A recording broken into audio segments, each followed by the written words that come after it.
Voyan ini juga pioner. Jangan melihatnya itu seorang direktur. Direktur tadi adanya regulasi. Saya hanya ikutin aturan main pemerintah.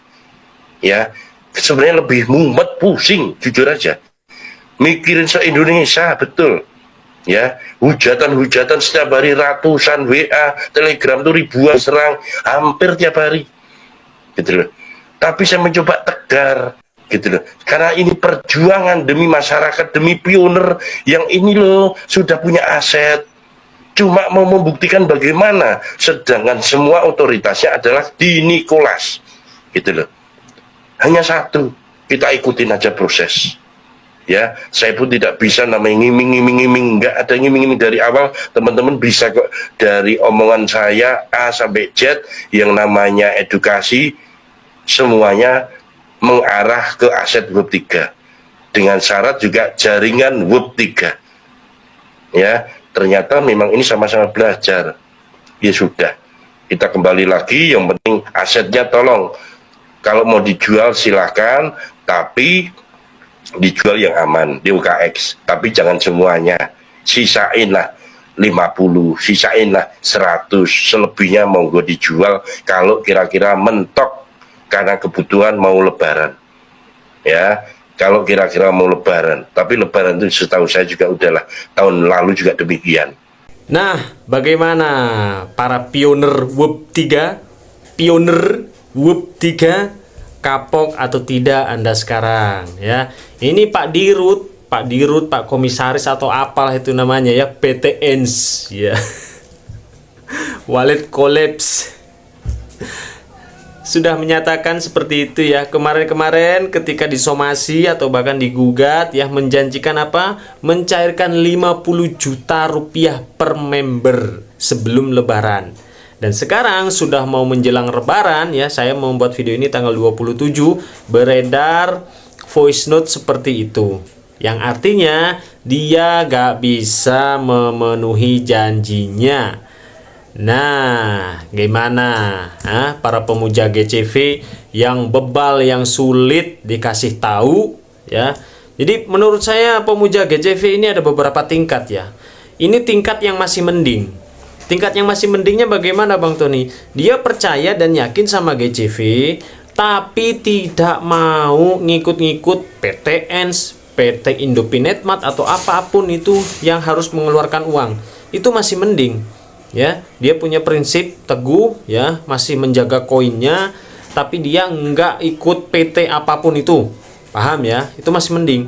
Nah, yang parah ini ya, udah gak tahu tentang kripto, habis itu yakin sama GCV, saking yakinnya setiap hari didoktrin oleh si Ojan, oleh leader-leader GCV lainnya, dia mau tuh biaya pendaftaran berapa, 200.000 dapat kaos, habis itu biaya ini itu 500.000 keluar, akhirnya keluar duit kan ya.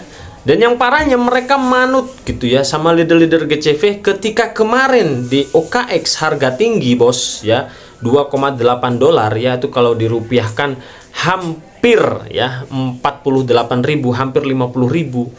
Itu leader-leader GCV ngatakannya apa? Jangan dijual. Itu koin yang ada di OKX adalah koin palsu. Nah, itu kan sangat-sangat sungguh keterlaluan gitu ya. Sekarang kalau sudah bleset seperti ini, cari selamatnya masing-masing ya, yang ada suruh dijual ya, monggo silahkan dijual sebagian ya, sisakan aja 50. Kemarin kemana bos sebelum Anda ngiming-ngimingi? Dia bilang nggak ngiming-ngimingi katanya ya. Nggak ngiming-ngimingi gimana bos?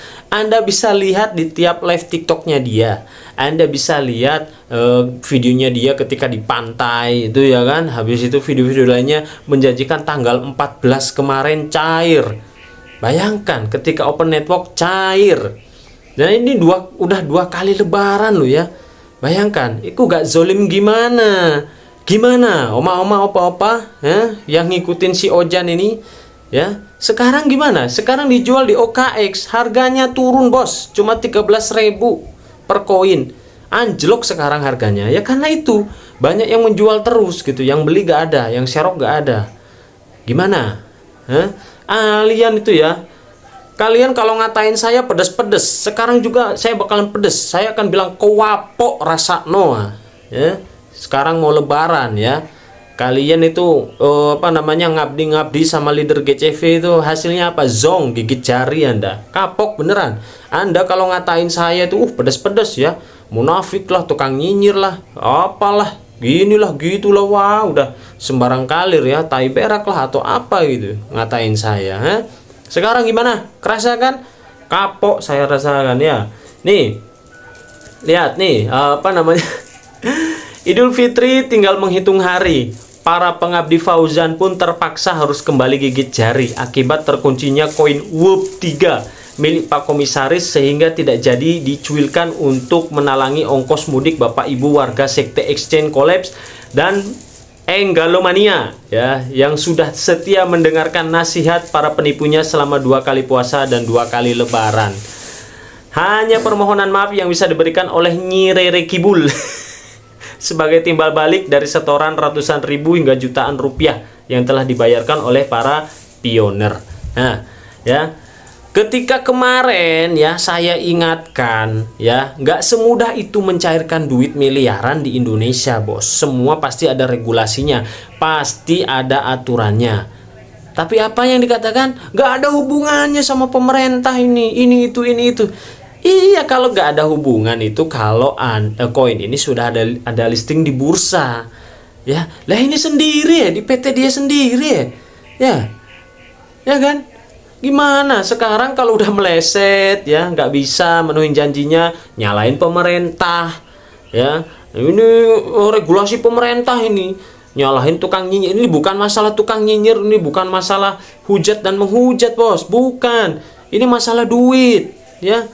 Ya, bukan masalah nyinyir dan itu bukan. Ya sudah, resiko Anda sudah ngibulin banyak orang, ya jelas dong Anda setiap hari diteror ya, diteror di WA, dibully atau bukan, itu udah resiko. Itu masih mending resikonya.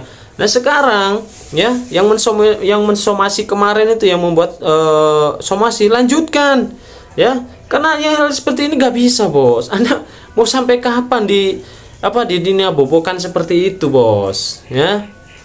Ya gimana? Kerasa kan sekarang kewapok, wis. Kalian itu kalau gak dikerasin kayak gitu ya. Kalian aja ngata-ngatain saya ya, oma-oma, opa-opa, pedes-pedes ya, jari-jari kalian itu. Ayo, sekarang komen ya, gimana? Sekarang loh, dengan enaknya dia, ya monggo silahkan kalau sudah kepepet jual aja di OKX ya. Yuh. Kemarin kemana, bos? Pas open network malah ngatain koin di OKX koin palsu. Habis itu membodoh-bodohkan pionir yang mencairkan di OKX. Ada aja itu kalian. Wis terserah lah kalian.